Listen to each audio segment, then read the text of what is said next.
Welcome back. It's been a while since I made a video, but hopefully this one's worth the wait. Swallows have always fascinated me with their incredible agility in the air, but I found them quite difficult to photograph in flight. Mainly I think because few cameras have the ability to effectively acquire and hold focus on them in the brief moments you get them in the frame. So a few weeks ago I decided to have another attempt at capturing some swallows in flight using the new mirrorless cameras with their fantastic autofocus and subject tracking. I had already captured some incredibly detailed still images of birds and some fantastic images of larger birds in flight, but for me the real challenge has been swallows with their fast erratic flight patterns. In this video I'll take you through how I went about capturing what I think are some incredible images of the small welcome swallows. I'll briefly cover some of the basics, like what settings are required to get sharp detailed images, basic camera settings used for tracking, the subject distance that's required to fill the frame, the method I found that worked best for focus acquisition and tracking, and the type of location to look for that will allow you to get close to the flying swallows. I'll also walk through some of the actual captured sequences to show the focus acquisition and tracking, and some of the challenges of keeping the birds in the frame and getting the best compositions. And the final section of the video is a slideshow of some of the best images extracted from these sequences. You can find these images on the website link in the description below, and if you've got any questions, post them below and I'll do my best to answer them. Let's get into it.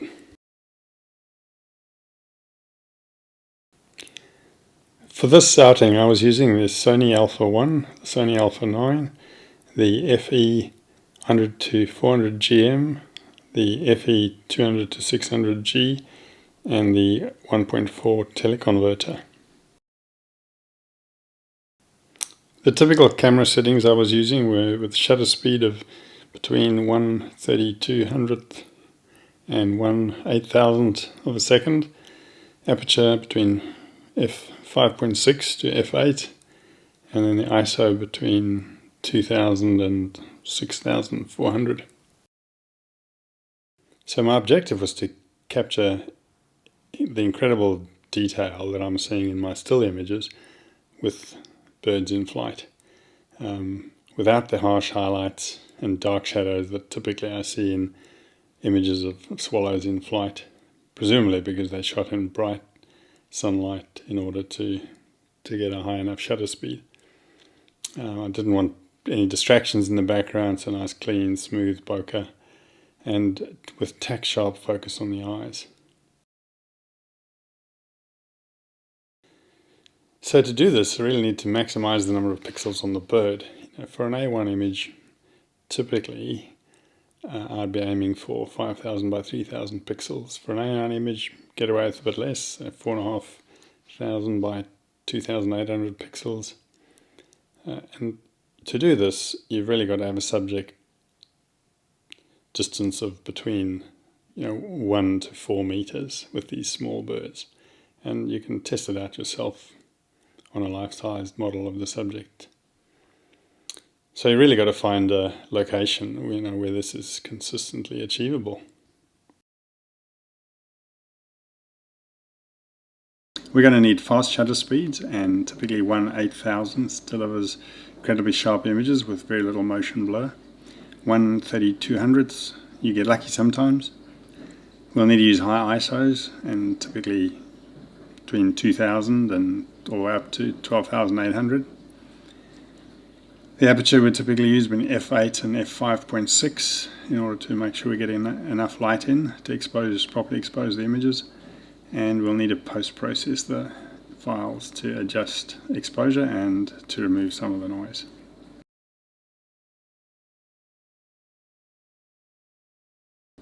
An aperture of 5/6 has a shallow depth of field when the subjects are close to the camera, so there's more chance of the focus missing the eyes when wide open than when stopped down. There are a few things we can do. We can increase the depth of field by stopping down to f8 with some loss of light. We can go shooting on windy days when the bird's speed relative to the photography is reduced.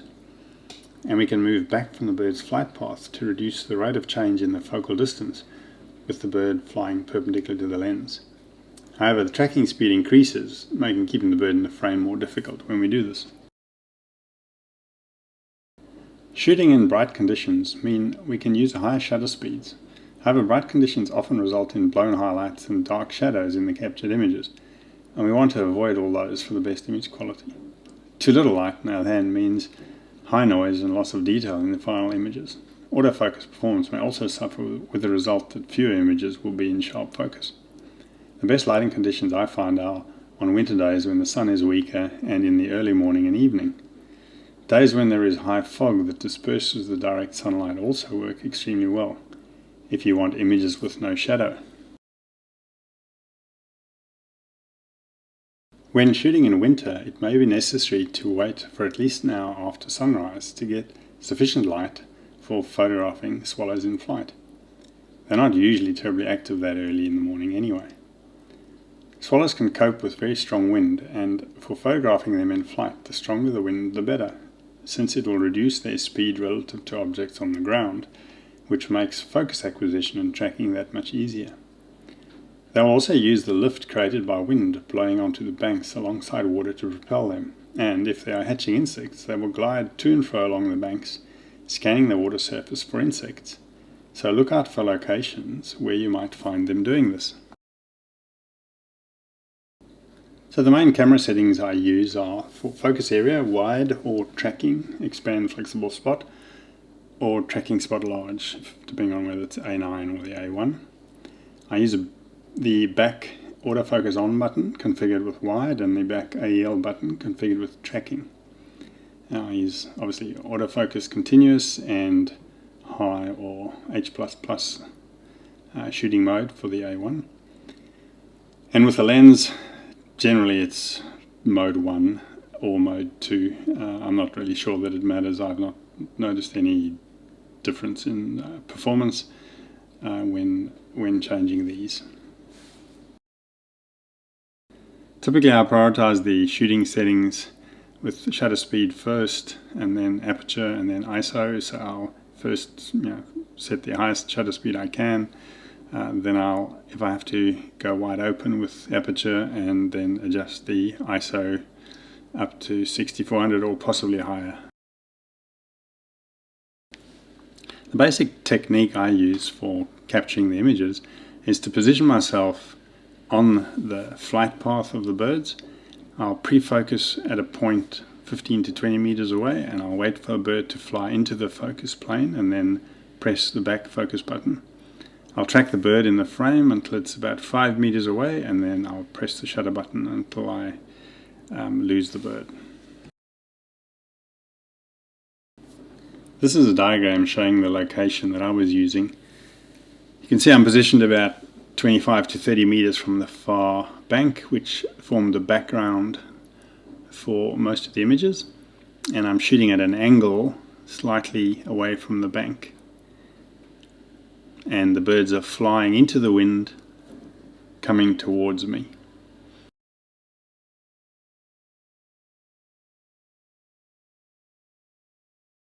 So acquiring focus on swallows is just about impossible when you're focusing against a busy background. So I pre-focus 15 to 20 meters away, and I'll press the autofocus on when the swallow flies through the focus plane, and the camera should quickly lock on and track the bird.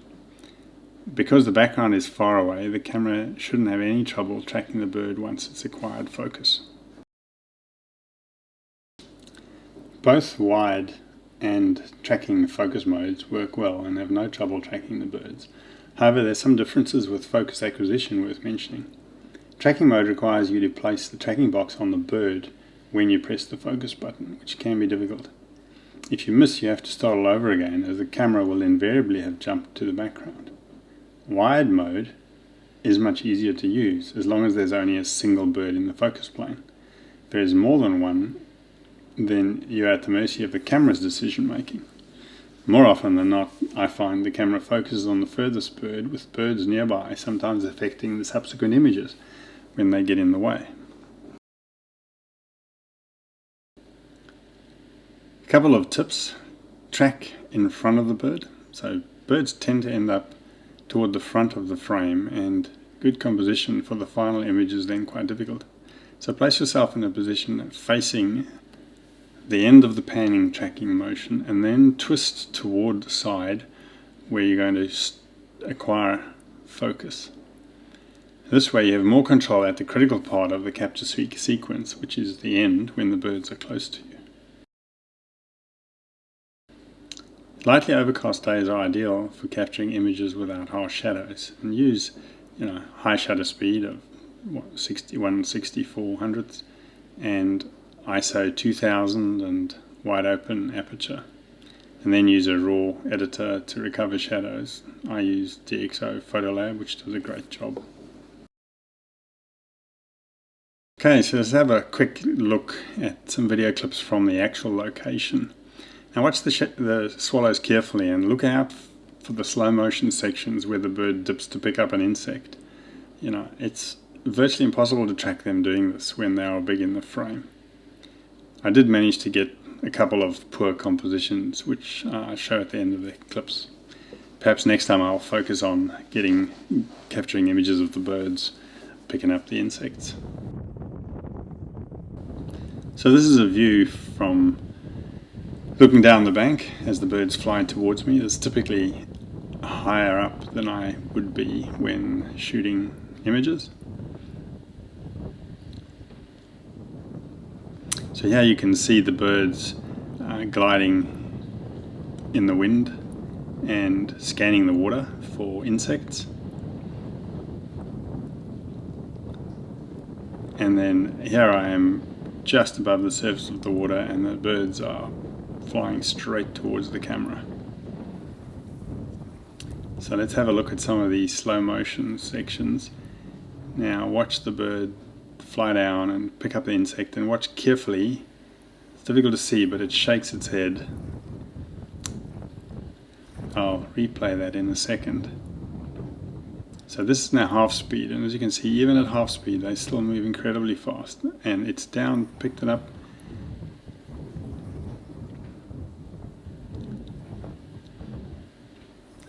And now we're going to show a quarter speed.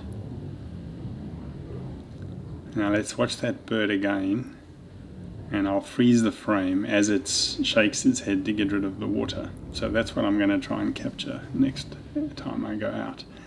Down it goes, and there's just shaken. You can just see the little white stripes of the droplets.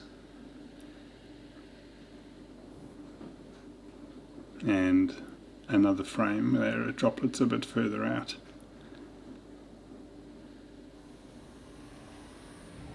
And bear in mind, this is quarter speed.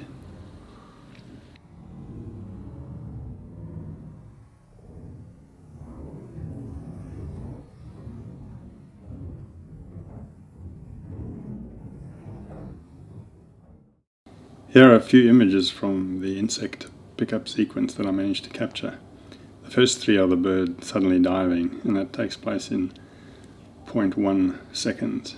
And typically human response time is around 0.25 seconds, so it's nearly impossible to follow the bird. But a wider framing and cropping in post should help. And the last three were caught just at the end, but as you can see, unfortunately not the best framing.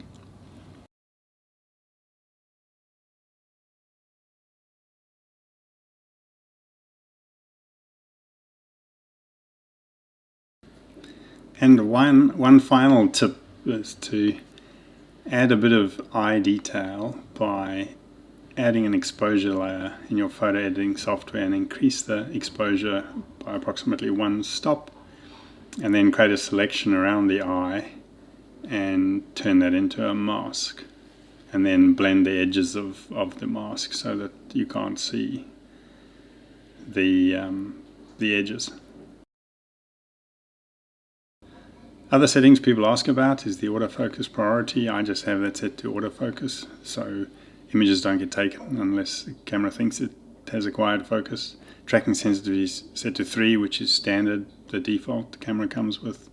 And then the steady shot settings on the 2 lenses you can see in the images.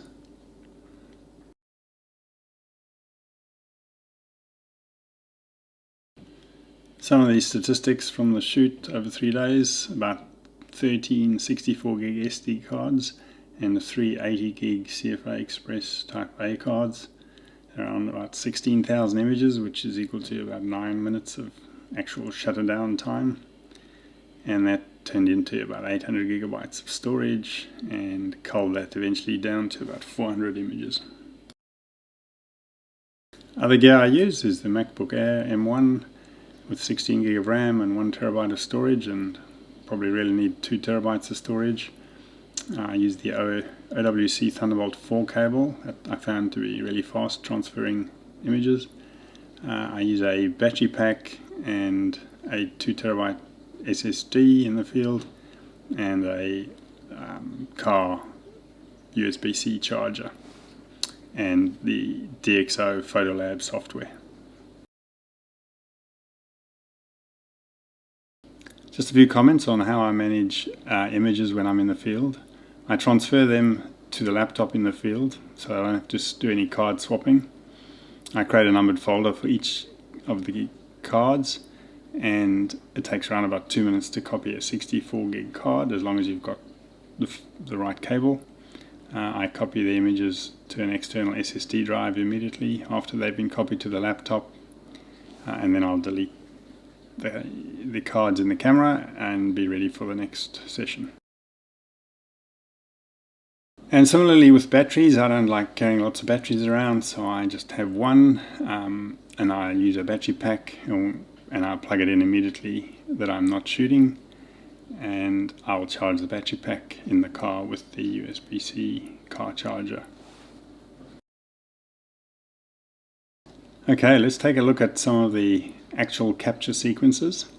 So the images that follow, they're 2 full sets of captured images, and one of them is 2.5 seconds, which is 75 images, and the other around about 3 seconds, 90 images. The keepers I have edited so you can see roughly what the final image will look like. And bear in mind that in many captured sequences you may get no good compositions, depending on how well you track the bird and whether the bird adopted a good pose.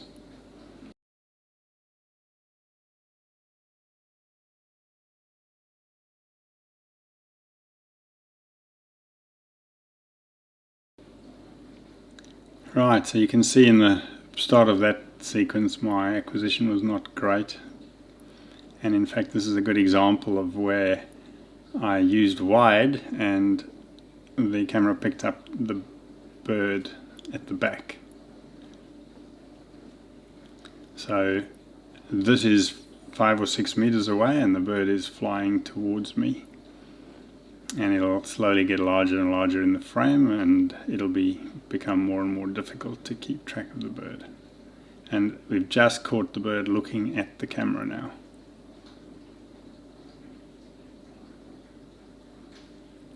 So now it's decided nothing to see there, and it's back scanning the water for insects. And all the time it's getting closer and closer.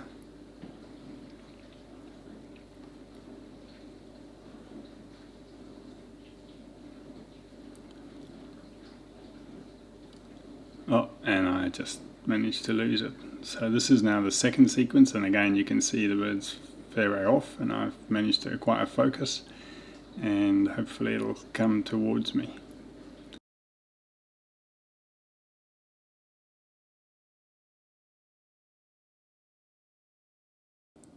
And this bird's leading us on a bit of a merry dance as it flies to and fro. But there we get a couple of good shots when the bird looks up at the camera.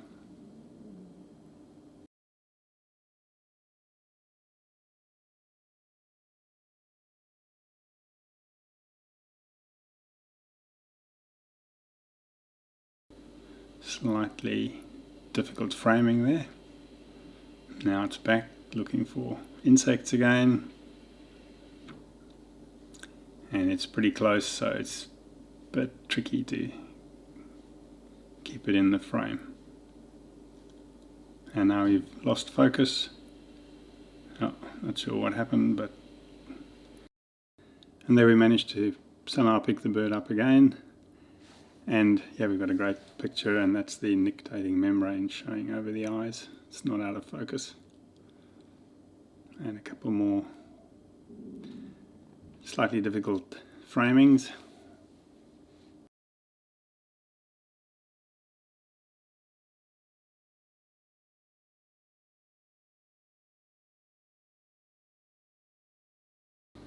So once we've reviewed all the captured images and tagged images, we then review them, looking for critical sharpness, the ability to recover highlights and shadow details, the ability to remove noise, the composition, the subject attention, so is the bird looking up into the camera, and are there any background distractions.